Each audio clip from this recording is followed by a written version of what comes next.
To increase the level of happy hormones by certain things. बहुत छोटी छोटी चीजों के बारे में वाइजमैन ने कहा कि इन छोटी छोटी चीजों को अगर आप डेली लाइफ में, डेली रूटीन में शामिल कर लेंगे ना, तो आपका हैप्पीनेस लेवल हमेशा बढ़ा रहेगा।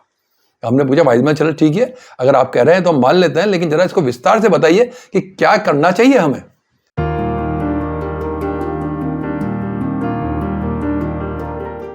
Welcome back to my channel decoding life. बात हो रही थी एक दिन खुशी की। खुशी किसको चाहिए? तो सामने से जवाब आया, भाई खुशी किसे नहीं चाहिए, हर आदमी जीवन में खुश रहना चाहता है। तो हमारे जीवन का उद्देश्य यह है कि हम खुश रहें। और अगर हम आध्यात्मिक स्तर की बात करें तो वहां भी आनंद प्राप्ति के लिए सब कुछ किया जाता है। तो चाहे अपने जीवन में, भौतिक संसार में हो, चाहे वह आध्यात्मिक स्तर पे हो, हर आदमी को खुशी चाहिए या आनंद चाहिए। तो बात ही कि आनंद का, खुशी का उद्गम कहाँ है, खुशी आपको कहाँ मिलती है, वेयर हैप्पीनेस जनरेट्स। तो एक समझदार आदमी ने कहा कि जो न्यूरोट्रांसमीटर्स होते हैं ब्रेन में, और they are responsible for happiness, और they are 4 happy hormones which are responsible for happiness. तो हमने सोचा चलो इस बात पे चल के हम थोड़ा वाइजमैन से बात करें। तो हम वाइजमैन के पास गए। तो वाइजमैन ने कहा कि हाँ, बिल्कुल सही कहा जा रहा है, हमारे शरीर में हैप्पीनेस के लिए 4 हैप्पी हार्मोन्स रेस्पॉन्सिबल हैं। They are serotonin, dopamine, endorphins and oxytocin. These are the 4 hormones. इनका लेवल जब ऊपर नीचे हो जाता है ना, तो आपकी खुशी का स्तर भी ऊपर नीचे हो जाता है। और अगर इन चारों का स्तर बढ़ा हुआ है तो आपकी खुशी का स्तर हमेशा बढ़ा हुआ रहेगा। So you must try to develop these hormones, और you must engage in such type of activities which are responsible for inducing or generating these hormones in the body। हमने वाइजमैन से कहा कि बात तो सही है, लेकिन थोड़ा पहले इन चारों हार्मोन की जानकारी दे दीजिए। आपने जो 4 नाम लिए, तो ये किस तरह से खुशी को नियंत्रित करते हैं? वाइजमैन बोले, सबसे पहला है serotonin. It regulates your mood, your sleep, और that's why it is responsible for your happiness. अगर आपका सेरोटोनिन लेवल कम हुआ, then you will feel depressed, your mood will not be good, and sometimes you, in a longer time, you may go under the disease of depression। और जो दूसरा hormone है ना, dopamine, उसको हम कहते हैं फील गुड हार्मोन। ये हमारे खुशी के स्तर को बढ़ाता है। कब? when we do something, we achieve something, then the dopamine releases, and this hormone is responsible for motivation also, because when we achieve something, dopamine level will increase and it will motivate you to do better and better। And the third hormone is endorphins। endorphins, इसको हम pen killer hormone भी बोलते हैं। जैसे आपके शरीर में कोई दर्द होता है ना, तो आप पेन किलर की गोली खाते हैं। अगर आप गोली नहीं खाएंगे तो क्या होगा? आपके शरीर की शारीरिक क्षमता उस दर्द से लड़ेगी। जब वो क्षमता उस दर्द से लड़ेगी तो क्या होगा? आपके एंडोर्फिन्स का लेवल बढ़ेगा। So endorphins hormone is responsible to subside the pain in your body, that's why it is known as the pain killer hormone. And the last one is oxytocin. Oxytocin, जिसे हम love hormone भी कहते हैं। इसमें क्या होता है कि जब आप किसी से प्यार से बात करते हैं, किसी को सांत्वना देते हैं, तो उसका ऑक्सीटोसिन लेवल बढ़ता है। और अगर आप किसी को गले लगा के सांत्वना देते हैं तो उसका और ज़्यादा बढ़ता है। इसलिए उसको कडल हार्मोन भी कहते हैं। और हमारे यहाँ तो परंपरा है ना, किसी से हम मिलते हैं तो गले लगते हैं, है ना। तो गले लगने से क्या होता है कि हम उसकी खुशी में शामिल होते हैं या उसके दुख में शामिल होते हैं। तो हमको सांत्वना देने के लिए भी गले मिलते हैं, और जब खुश होते हैं तब भी गले मिलते हैं। उससे बॉडी में ऑक्सीटोसिन हार्मोन बढ़ता है। That's why it is known as the love hormone और द कडल हार्मोन। और एक पिक्चर तो आपने देखी होगी, हर किसी ने देखी है, मुन्ना भाई MBBS। उसमें याद है संजय दत्त की जादू की झप्पी। So my dear friend, this जादू की झप्पी रियली वर्क्स। मैंने पहले भी एक वीडियो में कहा है कि जादू की झप्पी वाकई में असरकारक है। आप किसी को दुख में गले लगा के सांत्वना देकर देखिए, उसका दुख हल्का हो जाएगा। अब बात आती है कि इन भागदौड़ की जिंदगी में इन हार्मोन का लेवल कैसे बढ़ाएं। हमारे तो क्या होता है कि स्ट्रेस हार्मोन, जिसको हम कार्टिसोल बोलते हैं ना, उसका स्तर बढ़ता रहता है। जिंदगी में हर आदमी स्ट्रेस में ही रहता है और इनकी तरफ ध्यान ही नहीं जाता। So we should make effort to increase the level of happy hormones by certain things. बहुत छोटी छोटी चीजों के बारे में वाइजमैन ने कहा कि इन छोटी छोटी चीजों को अगर आप अपने डेली लाइफ में, डेली रूटीन में शामिल कर लेंगे ना, तो आपका हैप्पीनेस लेवल हमेशा बढ़ा रहेगा। हमने पूछा वाइजमैन, चलो ठीक है, अगर आप कह रहे हैं तो हम मान लेते हैं, लेकिन जरा इसको विस्तार से बताइए कि क्या करना चाहिए हमें। वाइजमैन बोले कि सबसे पहली चीज तो है physical exercise. One must involve in any type of physical exercise daily. आपने रूटीन का हिस्सा बना लीजिए। वाइजमैन ने कहा कि अपनी थोड़ी पिछली जिंदगी में जाइए। देखिए, स्कूल में आप जाते थे ना, तो एक पीटी का पीरियड होता था। पीटी का मतलब होता है फिजिकल ट्रेनिंग। उसमें आप पीटी करते थे, कुछ नहीं करते थे, शारीरिक व्यायाम ही तो करते थे। उस शारीरिक व्यायाम से आपके बॉडी में चारों हार्मोन का लेवल बढ़ता है, एक का नहीं, चारों, यानी कि serotonin, dopamine, endorphins and oxytocin, all 4 hormone level will increase by physical exercise. So my dear friend, start today and do it regularly. ऐसा नहीं है कि 2 दिन आपने फिजिकल एक्सरसाइज की और फिर 2 दिन छोड़ दी, ऐसा नहीं करना है। आपको डेली करना है, रूटीन बना देना है, क्योंकि खाना भी तो रोज खाते हैं ना, तो खुशी और आनंद प्राप्त करने के साधन के लिए भी थोड़ा बहुत समय रोज निकालना पड़ेगा आपको। So daily exercise will definitely increase the level of happy hormones in your body. और दूसरे नंबर पर वाइजमैन ने कहा वो है योग। योग करें, प्राणायाम और आसन दोनों योग का भाग है। वैसे तो अष्टांग योग है, लेकिन जो मेन जोर आजकल योग पे चल रहा है या हैप्पी हार्मोन्स प्रोड्यूस करने के लिए हो रहा है, वह है प्राणायाम। अगर आपने फिजिकल एक्सरसाइज कर ली है तो आसन तो हो ही गया, और अगर आप फिजिकल एक्सरसाइज नहीं कर रहे हैं तो आसन प्राणायाम दोनों करें। और आसन अगर आप किसी विशेष बीमारी के लिए, किसी विशेष कारण से कर रहे हैं तो उसे करते रहिए। लेकिन प्राणायाम जो है ना, जो कि सांस की गति को नियंत्रित करता है, और आपके सांस के ऊपर ही सारा प्राणायाम निर्भर करता है, वह एक बहुत आवश्यक अंग है आपके जीवन का, आपके हैप्पी हार्मोन्स के लेवल को बढ़ाने का। प्राणायाम से सेरोटोनिन और ऑक्सीटोसिन दोनों हार्मोन का लेवल बढ़ता है। प्राणायाम करने के पहले आप डीप ब्रीदिंग करें। लंबी सांस लेना हमेशा कहा जाए, कहते हैं ना, गुस्सा भी कभी आता है, कहते हैं कि गुस्सा आ जाए तो क्या करें, आप थोड़ी देर लंबी लंबी सांसें लें। क्यों? क्योंकि डीप ब्रीदिंग से आपके ब्रेन पे असर होता है, आपका ब्रेन जो है ना वो कूल डाउन होता है। तो डीप ब्रीदिंग करें, उसके बाद थोड़े से प्राणायाम भी करें। इससे निश्चित रूप से आपको अपने जीवन में खुशी का एहसास बढ़ता चला जाएगा। और तीसरी इंपॉर्टेंट बात है वो है get enough sleep and sound sleep. भरपूर नींद लें। आजकल भाग दौड़ की जिंदगी में क्या हो रहा है कि रात को लेट आप घर आते हैं, उसके आने के बाद फिर आप अपने टीवी, मोबाइल, इन चीजों में लग जाते हैं। देर रात तक आप टीवी देखते रहते हैं या मोबाइल पे कुछ ना कुछ करते रहते हैं।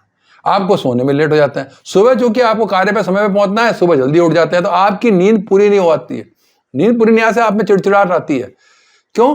क्योंकि नींद जो है ना, आपकी जो बायोलॉजिकल क्लॉक में जो बनाया है भगवान ने, आपकी नींद के जो 8 घंटे दिए हैं, वो इसलिए दिए हैं कि उसमें आप रिजुविनेट हो जाएं। आपकी ऊर्जा जो दिन भर में खर्च हो गई है, रात को नींद से वह ऊर्जा पुनर्जीवित हो जाती है। आपका शरीर सुबह वापस ऊर्जावान हो जाता है।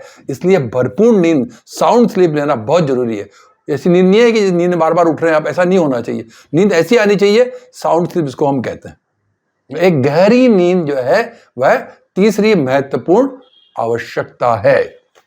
And the fourth important thing is balance diet. अपनी डाइट को बैलेंस रखिए। यानी कि अगर आप डाइटिशियन के टर्म में बात करें तो कार्बोहाइड्रेट, प्रोटीन, फैट, इनका बैलेंस बना के रखिए। उचित मात्रा में सब पूर्ण होना चाहिए, इसको हम संपूर्ण आहार कहते हैं। और अगर हम हमारी पारंपरिक बात करें तो सात्विक आहार, जिसे हम कहते हैं कि सात्विक आहार से शरीर स्वस्थ रहता है, तामसी आहार से मन में आलस्य आता है। क्योंकि कहा गया है ना कि जैसा खाएं अन्न वैसा रहे मन। हमने इस पे एक वीडियो भी की थी कि किस तरह से आहार, विहार और विचार से हम अपने जीवन को बेहतर बना सकते हैं। आप चाहे तो उस वीडियो को भी देख सकते हैं, उसका लिंक मैं नीचे डिस्क्रिप्शन में डाल दूंगा। उसमें सात्विक आहार पे महत्व दिया गया है। तो तामसी आहार को त्याग करें और सात्विक आहार यानी बैलेंस डाइट लें आप। उससे आपको हैप्पी हार्मोन्स के लेवल को बढ़ाने में मदद अवश्य मिलेगी। And the fifth important thing is your mental stress. Reduce your stress. अपने मानसिक तनाव को कम करिए। तनाव को, बोझ को लेकर नहीं घूमिए। हमने पहले भी एक वीडियो में बताया था किस तरह से तनाव को लेकर चलने से, पत्थर हाथ में लेकर चलने से कंधे में दर्द हो गया था ना, उसी तरह अगर आप तनाव लेकर चलेंगे तो आपके सिर में तनाव से दर्द होगा और आपके हार्मोन्स का लेवल कम हो जाएगा। Especially the dopamine and serotonin hormone, they will reduce in your body, so they are responsible for the happiness। तो आपकी खुशी कम होती चली जाएगी। तो unnecessarily, जबरदस्ती तनाव को लेके साथ न चलें। जहां तक हो सके तनाव को कम करें। और अब तनाव को कैसे कम करें, उसके लिए वाइज मैन छठा उपाय बताते हैं, मेडिटेशन एंड माइंडफुलनेस। यानी कि तनाव कम करने के लिए हमने कह तो दिया कि तनाव कम करें, कैसे करें, मेडिटेट करें, मेडिटेट डेली। और मेडिटेशन की कई टेक्निक्स हैं, कई मैंने पहले ही बताया था कि there are number of techniques available on YouTube, बड़े बड़े लोग हैं। मैं इस मामले में थोड़ा छोटा आदमी हूँ, इसलिए ज़्यादा बात नहीं करूँगा कि कैसे मेडिटेशन करना चाहिए, लेकिन मेडिटेशन करें, कहीं से सीख लें मेडिटेशन को, और माइंडफुलनेस वाली ज़िंदगी जिएं, यानी कि सजग रहें, चारों तरफ क्या हो रहा है उसको अपने मन में, प्रकृति के बीच में आनंद लें। माइंडफुलनेस का मतलब ये होता है कि हर छोटी बड़ी खुशी जो आपके चारों तरफ फैली हुई है ना, वो अपनी खुशी माने और अपने जीवन में उसको अंगीकार करें। प्रकृति के गोद में जाएं, कभी पहाड़ पे जाएं तो प्रकृति में आनंद प्राप्त करें, और अगर कभी समुद्र के किनारे जाएं तो समुद्र की लहरों को सुने और उससे आनंद प्राप्त करें। वह है आपकी mindfulness. So meditate and practice mindfulness, this is definitely going to help in reducing your mental stress. And the seventh point is use aroma therapy. आजकल अरोमा थेरेपी बहुत चल रही है, और कई तो हॉस्पिटल्स में है ऐसा कि अगर कोई मरीज होता है ना, तो उसके लिए पर्टिकुलर बीमारी के लिए पर्टिकुलर खुशबू का ट्रीटमेंट देते हैं, उस कमरे के अंदर वैसी ही खुशबू उसके चारों तरफ उत्पन्न कर देते हैं ताकि वह मरीज जल्दी ठीक हो।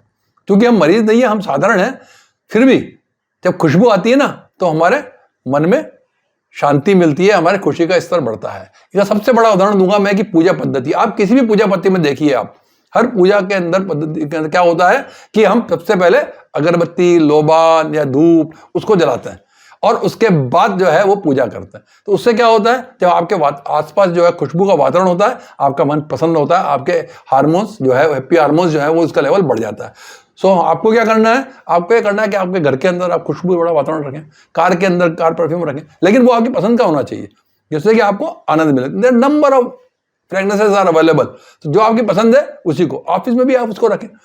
घर, ऑफिस और कार में अगर आप अपने मनपसंद फ्रेग्रेंस को रखेंगे तो definitely that will act as a mood booster. And the next is music. जिस तरह से मैंने आपको कहा ना अरोमा थेरेपी होती है, उस तरह आजकल म्यूजिक थेरेपी भी चल रही है। म्यूजिक से पेशेंट्स को ठीक किया जा रहा है, मरीजों को ठीक किया जा रहा है। So my dear friend, listen music.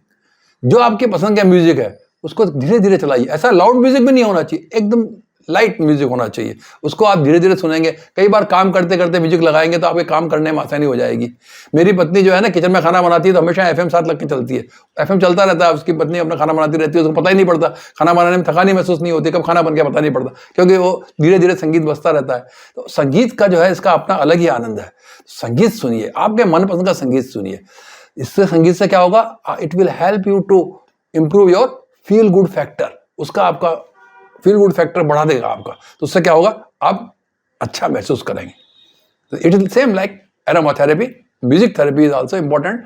So have music around you. आजकल तो एलेक्सा आ गई है, घर में एलेक्सा चला दे, कुछ भी लगा दे, जरूरी नहीं है। मैं कोई पर्टिकुलर टाइप नहीं कर रहा हूँ कि आप भजन लगावें या कोई सत्संग लगावें, ऐसा कुछ भी नहीं है। किसी भी तरह का म्यूजिक जो आपको पसंद है वो आप सुने, that will help in boosting your mood and increase in the happy hormones.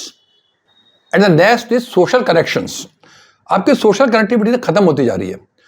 पहले जब छोटे शहरों में रहते थे, गांव में रहते थे, तो क्या होता था कि पूरा मोहल्ले को आप जानते थे, आते जाते आपसे हाय हेलो होती थी। अब हम रह गए हैं कहाँ, फ्लैट में, मेट्रोपॉलिटन सिटीज में। वहाँ पे क्या होता है, पड़ोसी फ्लैट में कौन रहता है हमको नहीं पता। हम काम पे जाते हैं, काम से वापस घर आते हैं, हमारी फैमिली, हमारी वाइफ, हमारा बच्चा, बस। अगर पेरेंट्स साथ रहते हैं तो वहाँ तक सीमित रह जाती है, उसके आगे हमारा कोई सोशल कनेक्शन, सोशल ऑब्लिगेशंस नहीं होता है। क्यों नहीं होता है भाई? यही तो एक कारण है बहुत बड़ा कि आपकी खुशियों का स्तर कम होता जा रहा है। सोशल कनेक्शंस को इंप्रूव करिए। आते जाते वॉक करने जाते हैं ना, तो आते जाते लोगों को हाय हेलो कहिए। मैंने कहा था ना पहले एक बार कि always smile when you walk. लोगों से जो है स्माइलिंग फ्रेंड्स बनाइए। कनेक्टिविटी बहुत जरूरी है सोसाइटी में। अगर कनेक्टिविटी नहीं होगी ना आपकी, तो फिर क्या होगा, आपके हार्मोन्स का लेवल, हैप्पी हार्मोन्स का लेवल कम होता चला जाएगा, और आप जो है खुश होने की जगह दुखी तो चले जाएंगे। दुखी क्यों होंगे? क्योंकि आप अंडर स्ट्रेस हैं। There is no safety wall जिससे आप कह सके, बात कर सके और अपने दुख को शेयर कर सके। तो आपका स्ट्रेस बढ़ता चला जाएगा और आप दुखी होते चले जाएंगे। और वैसे भी कहा है ना, man is a social animal. मनुष्य एक सामाजिक प्राणी है। इस बात को ही हम जुटला रहे हैं। हम समाज से दूर भाग रहे हैं। हम अपने आसपास के लोगों से मिलना पसंद नहीं कर रहे हैं। हम अपने काम में इतने मशगूल हैं कि हमारे बगल से कौन जा रहा है हमें पता ही नहीं है।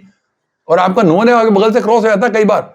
आपको पता ही नहीं पड़ता है। और एक जमाना था कि अगर दूर भी किसी की आवाज कान में पड़ जाती थी तो पता अरे यार उस आदमी की आवाज है, और आप उसको नाम पुकार के उसको अपने पास बुला के और उससे वार्तालाप कर लेते थे।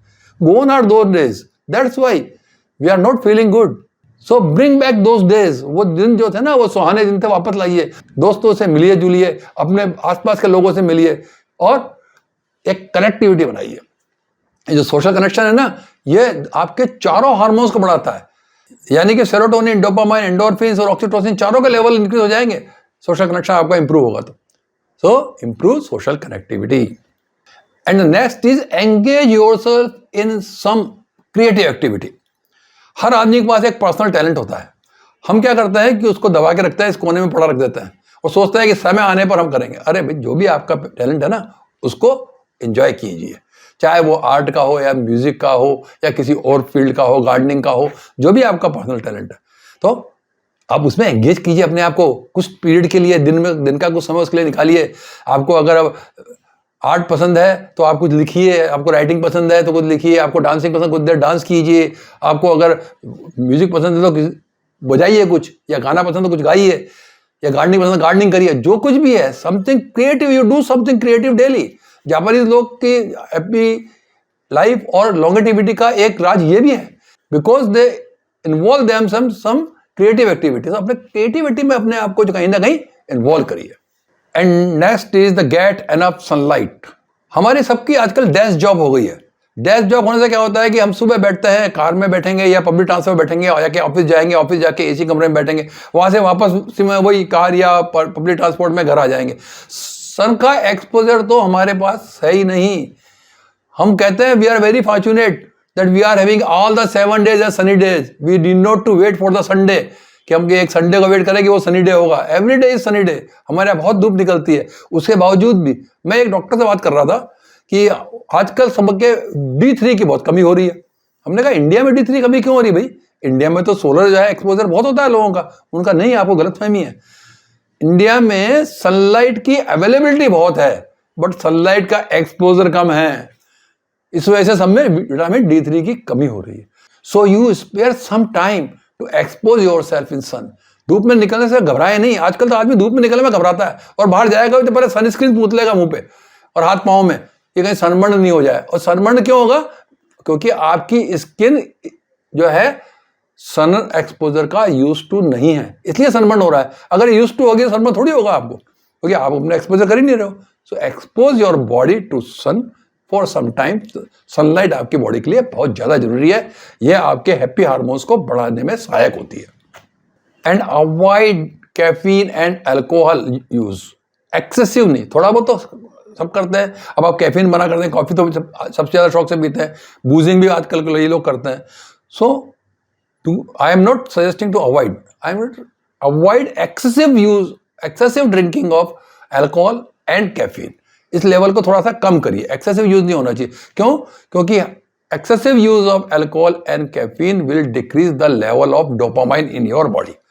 Dopamine is one of the happy hormones, तो our purpose is to increase it, not to decrease it. And one more method to increase the dopamine level in your body is achieve small goals and celebrate them. हम क्या करते हैं, एक बड़ा गोल बना कर देते हैं। Don't make a big goal, छोटे छोटे गोल बनाइए बड़े गोल की जाने की रास्ते में, कि छोटे छोटे गोल है, और उन गोल को सेलिब्रेट कीजिए at each and every step. जब आप सेलिब्रेट करते हैं ना किसी भी सक्सेस को, तो आपके बॉडी में डोपामाइन लेवल बढ़ जाता है। एंड जैसे मैंने पहले कहा आपको कि डोपामाइन लेवल बढ़ेगा तो dopamine will help you to motivate to do better and better. तो इसलिए make small goals and celebrate every success in your life.